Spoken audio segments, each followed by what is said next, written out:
Have you ever felt completely overwhelmed by clutter? Thinking there's only one way to tackle it? I've seen firsthand how a home can become a source of stress.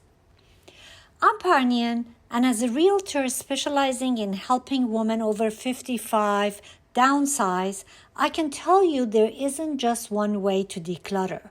There are 14. Who knew? Stick with me, and by the end of this video, you should have a better idea of which method would be a better match for you and your lifestyle. Method number 1 is packing party. So you box up everything that you have in one room as if you're moving.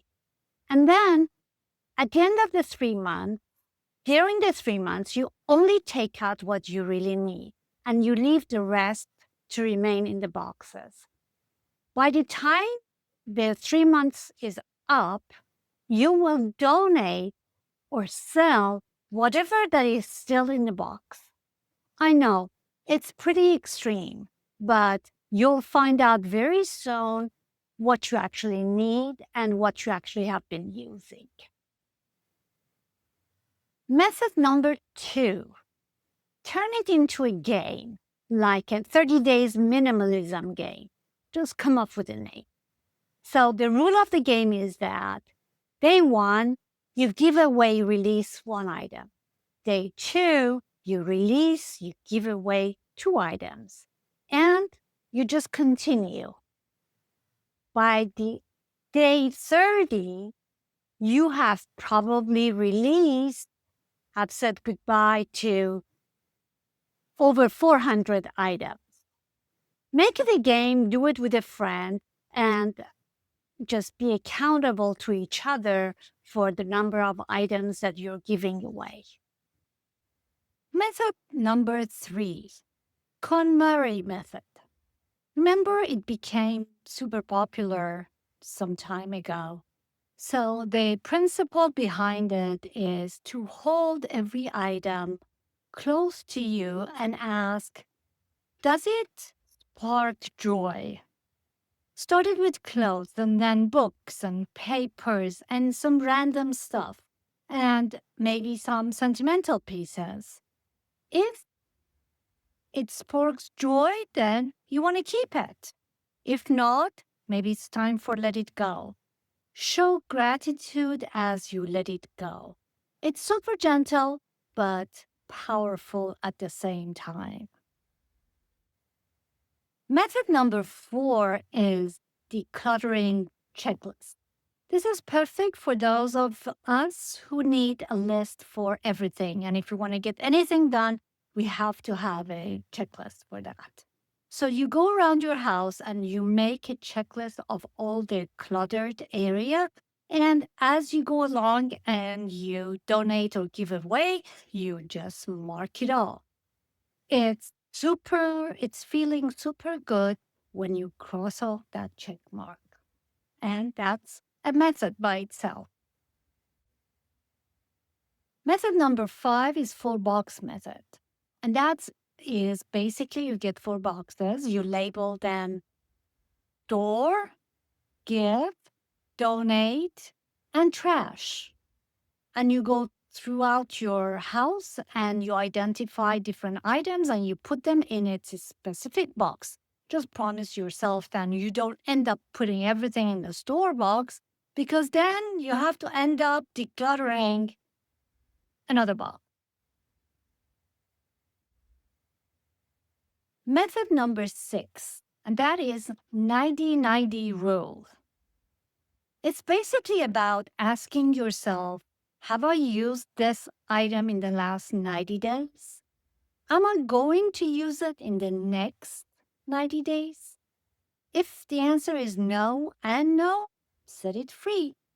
It's perfect for little gadgets, office supplies, and who knows, maybe that cardigan that you haven't worn in a million years. It's a very easy way to just get rid of it. Method number 7 is 12-12-12 challenge. This one is about finding 12 things that you can toss away, 12 things that you can donate, and 12 things that basically you can keep or return them to its place.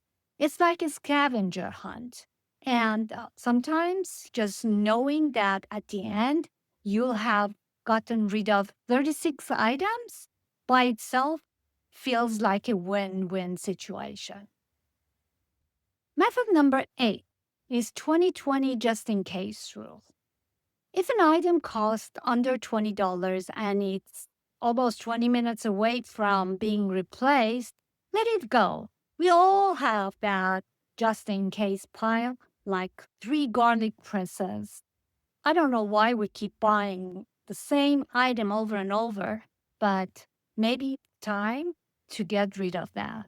And this method mainly applied to those items, just in case. And you don't need 2 of the same item. Method number 9 is box and banish.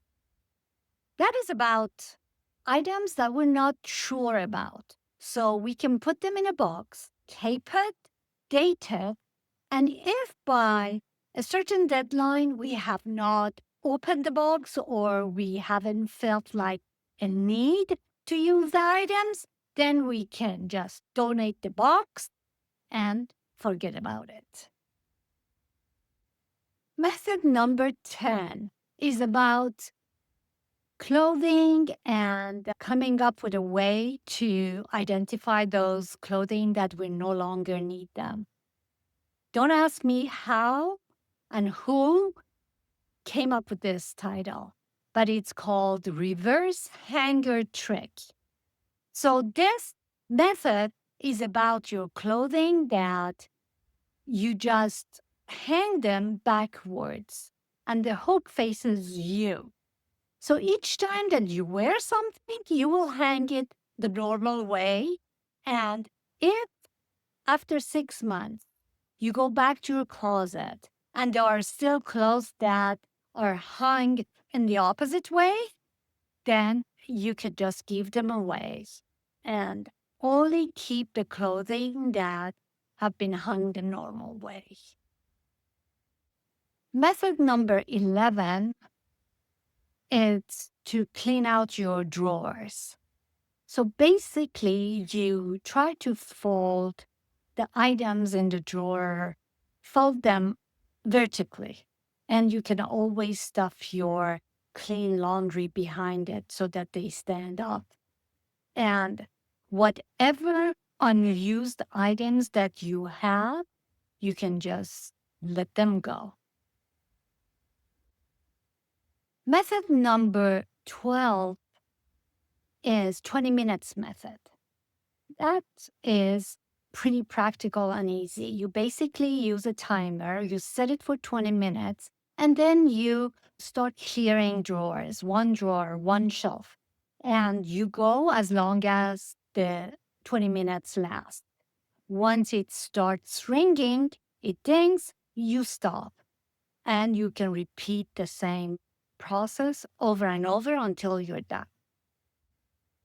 Method number 13 is 5 a day. And that means you remove or you donate, you clear 5 things a day. It could be anything: shoe, books, clothing, papers, anything. That's 150 items a month without overwhelm. So you can repeat the same process again. The last method, number 14, is called 1 a day. And this method is basically donating, giving away 1 item every day. That means 365 items a year. And if you just keep doing that, it's slow, steady, and surprisingly freeing process. So you heard me going over 14 different methods of decluttering. Which one of them would you use in the future? Which one of them felt right to you? Honestly, some of them sounded pretty strange. I myself would choose maybe two or three of them in the future if I needed to declutter and getting rid of stuff. Tell me in the comments. I love to hear what you thought about them. And if you know anyone who is planning to downsize or right size, please let me know. I'm here to help. And subscribe for more smart tools and subject matters about decluttering, downsizing, and items that might affect you in your next chapter.